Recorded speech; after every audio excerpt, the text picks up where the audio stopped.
Hi, welcome to the Arrow Workshop. Today we are going to show you how to clear jam staples from the Arrow HT50 hammer tacker.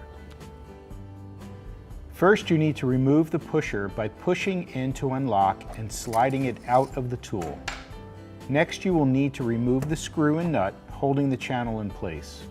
Loosen the screw with a screwdriver and pliers, then remove the screw from the tool. Pull out the entire channel. Then clear the jam with a screwdriver. Now reinsert the channel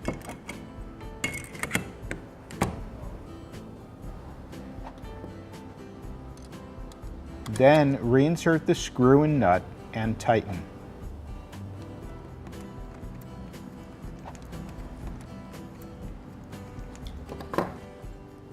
Insert 2 full strips of staples onto the guide rail, sliding them all the way to the front of the tool. Reinsert the pusher until it locks in place. Now you can get back to work.